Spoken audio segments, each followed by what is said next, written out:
Claire Best. It's Monday here on The Story, and tonight, an update on Oregon's public defense crisis, how millions of dollars could be on the way to help, and why some lawmakers are optimistic. Plus, groundwater contamination in eastern Oregon, why advocates say industry polluters are using their power in Salem to water down a bill that could help. But first, the Oregon Department of Transportation is reeling tonight after failure in the state legislature to pass a transportation funding package. Now, hundreds of ODOT employees will lose their jobs. It's our big story tonight.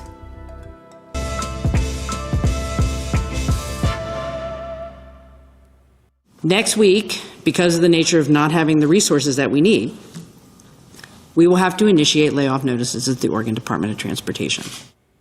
Well, this year's long legislative session in Salem officially ended late Friday, 2 days before lawmakers are required to be done for the year. Now, despite some progress and lots of bills that will soon become law, the biggest headline is the lack of a package to fund transportation. And when the gavel fell Friday night, the $12 billion transportation funding bill failed to even get a vote on the House floor. And an emergency bill introduced with just hours left on Friday, meant to keep ODOT afloat this winter, that failed as well. The consequences now, 600 to 700 ODOT employees will be laid off. That's according to the governor, some as early as this week. The governor calls it one of the largest layoffs in state history. Now, the lack of a finalized package and the fallout now is a stunning failure by state Democrats who touted for well over a year that transportation was the priority this session. And while they are blaming Republicans for holding up a vote on that emergency bill Friday night, we'll get to that in a moment, they have themselves to blame for most everything that led up to that. Let's go back in time. The framework for the main funding bill was not released until early April, 2.5 months after the session began. The bill itself was not made public until June 9th, giving lawmakers just shy of 3 weeks to make changes and get it passed. Because the bill included raised fees and new taxes, it required supermajority approval in both the House and the Senate. Democrats have exactly that number in both chambers, but couldn't unite their caucus to push it through. And when the emergency funding bill failed Friday night, God forbid lawmakers stay through the weekend to try and get something done. Again, they had until Sunday night at 11:59 before they needed to finish. Well, here's Governor Kotek on Saturday, and she really wanted people to know that she was still in the office despite session being over. I want to point out that it is Saturday here in Salem and my team is working, but the legislature has gone home. So let's talk about transportation. I'm going to point out again, I'm here, the constitutional sine die is tomorrow, and legislators have gone home, and they have not produced anything on transportation that we need right now in the state. I have workers, 600 to 700 workers in the Oregon Department of Transportation who are now facing layoffs. Because for whatever reason, people couldn't come together as Oregonians to fund that. Okay, well, you can hear it in her tone. Governor Kotek is not happy. Well, today I talked with this man. He's worked for ODOT for years, and he was clearing out his desk today from the ODOT office in Tualatin. He didn't want to share his thoughts on camera, but tells me that that office is closing and everyone is moving to the ODOT headquarters in Old Town. There was a mandatory staff meeting there this afternoon. Now, he also told me he had heard that layoffs might be coming, but that he was still surprised to hear how many. He hopes he will escape the cuts because he's been with the agency for so long. Now, also at that office today, I met a woman picking up license plates. She runs a truck rental company. She didn't want to show her face on camera, but here's what she said. I think if they follow through with this layoff, it not only hurts the employees who are trying to have, earn an income to take care of their families, but also us as clients, we need to get our licensing so we can get our trucks on the road so that we can start earning revenue for our trucks.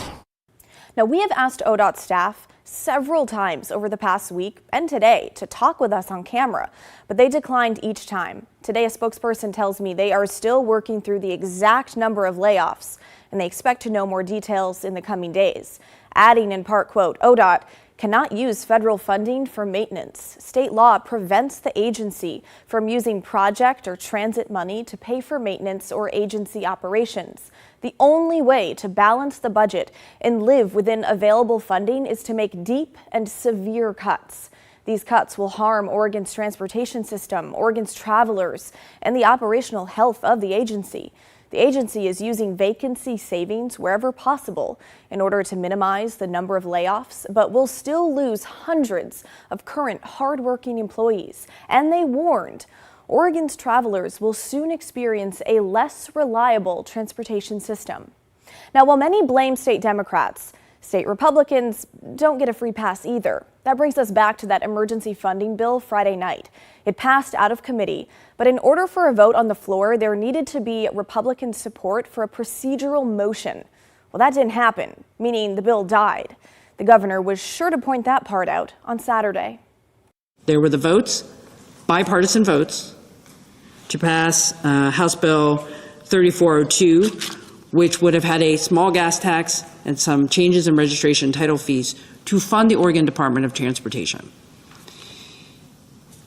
That didn't get done. It didn't get done because of procedural partisanship. Come to my surprise yesterday when we're all sitting there saying, okay, we don't have a large transportation package, we have more work to do there, but we should at least fund the Oregon Department of Transportation. There was bipartisan support for that. There was time to do that. What didn't happen was support from Republican leaders who just wanted to go home. The governor says despite the partisan politics, at the end of the day, lawmakers failed to meet the basic needs of the state. I think that what we're seeing here is we have to reset how we do transportation conversations in the state. It was too big, it was too complicated, and I think that's what at the end of the day ran the calendar out. But this lack of ODOT funding not only affects ODOT employees, but it trickles down to city transportation departments as well. Today, I caught up with Portland Mayor Keith Wilson, who tells me cuts will be coming to the Portland Bureau of Transportation. We are the second largest transportation system in the state. Clearly, there's going to be an employment nexus. We see 60 people having to be reduced without having the funding that we expected from this package. Mayor Wilson says the city of Portland was anticipating getting $11 million from this transportation package to go into PEOT's budget. Now that money isn't coming, so those 60 PEOT employees, he says, will be let go. A host of jobs, from maintenance to management. It really encompasses the gamut, but what we'd have to do is go back and start working on our budget to retool it to make up for that difference. So this has a real material effect on our ability to maintain our roads, but also to employ our staff. It's incredibly disheartening. We're asking for the legislature to come back during a special session and do the hard and important work that we need, not only for Portland, but for Oregon as a whole. Now, the mayor also says the cuts could include up to 300 streetlights not getting repaired this year and delays in traffic signal upgrades. Governor Kotek was not clear on whether she will call for a special session, but she said she is, quote, highly engaged right now to try and fund transportation. Because beyond the layoffs, this affects people like you and me, the everyday driver on Oregon's roads. When people break down on the highway here in the state of Oregon, they expect that someone is going to come and help them.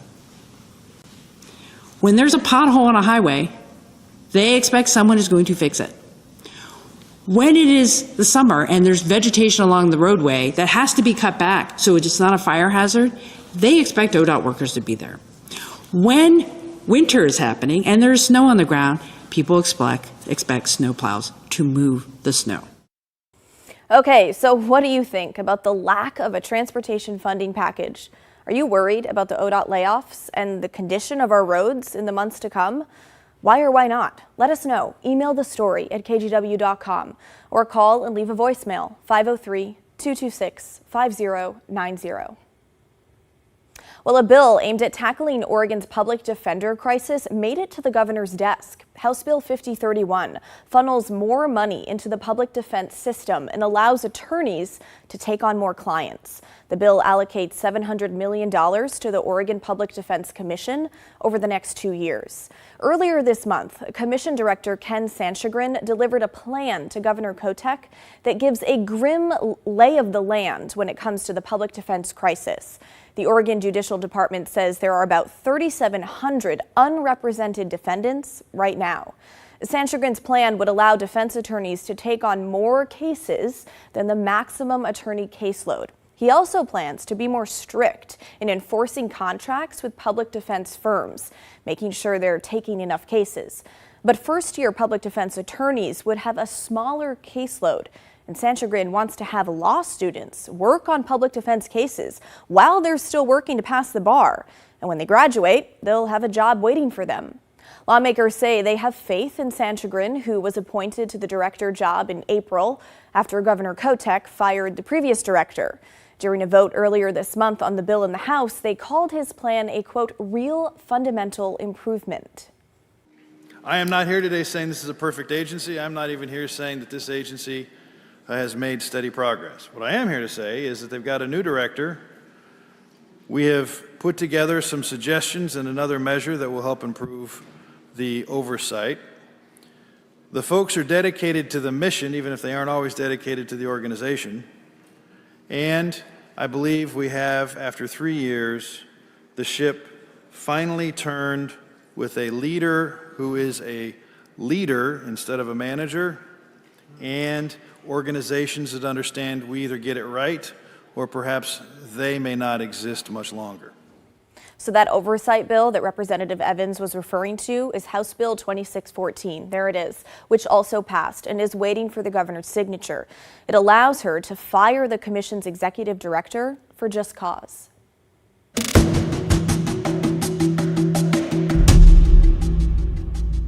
Well, turning now to an update in our Tainted Waters series, looking at groundwater contamination in Murrow and Umatilla counties. At issue are nitrates that seep into the aquifer below the ground. They do not have a taste or smell, but are harmful for people above limits set by the EPA, especially infants and pregnant women, linked to things like cancer and reproductive issues. They come from things like farm fertilizer, wastewater from commercial food production, and large animal operations. The contaminated water in this area, called Lebguama, has been known about for more than 3 decades. The biggest issue we've uncovered in our reporting is that efforts to improve the groundwater have been and are currently voluntary for those most responsible. Last fall, the state laid out a plan to deal with the polluted water that advocates criticized for not going far enough. And earlier this year, for the first time in more than a decade, the State Department of Environmental Quality released a report analyzing the contamination. In a surprise to very few, it's gotten worse and worse. So that's why advocates in the area and around the state were thrilled that the governor was working on legislation to clean things up, basically hoping for some mandatory efforts rather than the voluntary route, which has not worked. And when the Senate Bill 1154 first came out, those advocates, like Oregon Rural Action, voiced their support and helped craft it. And what it would have done is essentially lay out more of a proactive process for the state, identifying areas with groundwater pollution problems that are starting to become a problem, right? And then where it had risen to the level of public health crisis, set up a different system so that when it's becoming a public health risk, like we have in the lower Umatilla, where people are, their wells are well above safe limits, they've been drinking it for years.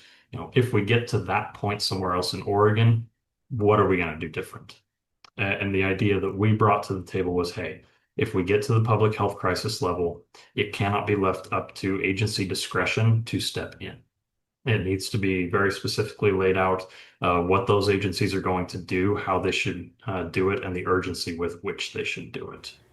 But as the bill moved through the legislature, groups like Oregon Rural Action ended up pulling their support, saying industry groups in the region, representing those who contribute to polluting the water, for a lack of a better phrase, pulled the teeth from the bill. As the bill stands now, and as we see it, once you reach the level of a public health threat, you're still relying on agencies to show the political backbone to stand up to polluters. And if we're going to learn the lesson from the LaGuama, we need to not be doing that. We have 35 years of evidence that in the absence of a massive political pressure campaign from the grassroots, they're not going to step up. We needed the bill to be better. Well, this is the final version of Senate Bill 1154 that now sits on Governor Tina Kotek's desk. It passed its final hurdle in the House Friday. And listen to what this version will do, with a focus on state agencies and whether or not things are mandatory or voluntary. The easiest way to understand this is it implements a green, yellow, red type of planning process. As long as the groundwater in an area is healthy and the monitoring looks good, that area stays in the green mode. If monitoring indicates that there are levels of contamination that are ticking up, that area will move to yellow mode. And in that mode, that's where the preliminary and early action occurs to keep the contaminations from getting any worse and to make sure that it stays healthy below human hazard levels. So, and it's a voluntary time in the process. So yellow is voluntary. And then, much like the existing act, if an area gets really critical into the red mode, then other actions can be taken in a coordinated way. It can be taken in a coordinated way, so voluntary. And in fact, Representative Helm from Beaverton, who you just heard from, later noted that this bill does not do anything for LaGuama. Why is that? The governor has assured the local lawmaker in the area that she doesn't want to get in the way of work being done there now to address the pollution. Those voluntary moves that, as we've said, have only allowed the contamination to get worse decade over decade.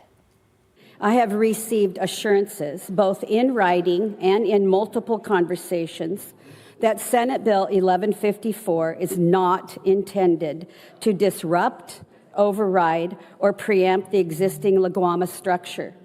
The governor's office has explicitly stated that there will be no changes required or contemplated to the current organizational framework, the designated lead agency, or the local citizen advocacy committee that is working collaborative with our state's natural resource agencies. Oregon's water policy should not be one size fits all. We must continue to find ways to support and empower local solutions while holding our state agencies accountable to partnerships based on respect, transparency, and measurable outcomes. Now, another group that pulled its support from 1154 after changes were made to the bill is called the Center for Food Safety, whose goal is to promote both safe food and the environment. They often find themselves at odds with industrial agriculture, including those in LaGuama. Here's a senior attorney from that group based here in Portland talking about what this watered-down bill will do.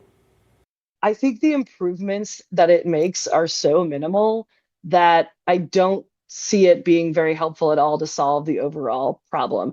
And the root problem here is agricultural exceptionalism, where we treat, as policymakers, both federal and state, we treat agriculture as something other than the industry that it is. And I mean, I think, again, like I said, the problem with passing something that is so stripped down is, even if it makes a little tiny bit of a difference, I think it really gives a lot of political cover to the politicians and our elected representatives and our governor's office to say, okay, like, we handled this problem.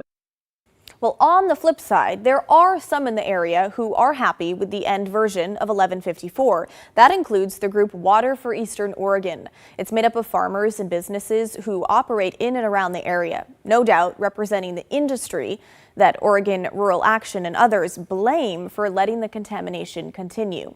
Justin Green is the executive director of the group. He's the former DEQ statewide water quality administrator. And here's what he told us about the original 1154 compared to the final version. Yeah, well, previous versions of the bill contained repetition of existing agency authorities. such as modifying permits and conducting rulemaking. These authorities already exist and are, in fact, have been exercised in the lower Uinta Basin already. Are they working? History is not on the side of yes, but cleaning up groundwater does not happen overnight. But groups like Oregon Rural Action argue we can't wait another 3 decades to fix something when people have polluted water now. But nonetheless, Green says the bill does do something that should help areas on the front end of contamination. Well, one of the biggest improvements that 1154 makes is the requirement for state agencies to create an interagency team. That is something that actually businesses and farmers in coordination with environmental groups have been asking the state for going back to 2016. So that is a huge step to make sure that the agencies are working together. The governor is declaring a lead agency to oversee that work. Well, coming up next on the story, a major update to the case that gripped the Northwest, the murder of 4 University of Idaho students. What changed regarding the suspect, Brian Coberger, and what it means for his trial, set to begin in just a few weeks. That's when the story returns.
Well, the man accused of killing 4 University of Idaho students is expected to take a plea deal. This comes just a few weeks before Brian Coberger's trial was set to begin, where prosecutors were pursuing the death penalty. There's a hearing for Coberger on Wednesday to discuss a plea deal. The families of the victims received 2 letters. The first laying out the terms of a plea deal, and the second saying that Coberger accepted in addition to pleading guilty. The deal says that Coberger waives his right to appeal and will serve 4 life sentences.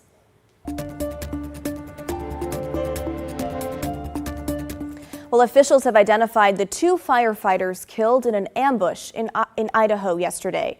Frank Harwood was Kootenai County Fire and Rescue Battalion Chief, and John Morrison was the Coeur d'Alene Fire Department Battalion Chief. They were killed yesterday afternoon when a man deliberately ignited a brush fire on Canfield Mountain in Coeur d'Alene, Idaho, and then shot the first responders who showed up to put it out. Another firefighter, David Tisdale, was also shot. He is still in the hospital. He's had 2 surgeries, but is still in critical condition. Fire Chief Christopher Way says 20 local firefighters responded to the initial call, and the suspect opened fire. Some hid behind trees in wooded areas. Some actually climbed up higher on the mountain. I know one crew hid behind a fire truck for protection. Authorities say the shooter was 20-year-old Wes Rowley. He was found dead from a self-inflicted gunshot wound. The Associated Press described him as a transient who attacked the first responders after they asked him to move his vehicle. Law enforcement says they're still trying to figure out an exact motive. We're back right after this.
Well, that is the end of our show, folks. Thanks so much for watching. Straight Talk is coming your way next. And don't forget, everyone has a story to tell. And a big happy birthday to our executive producer. I'll see you tomorrow night.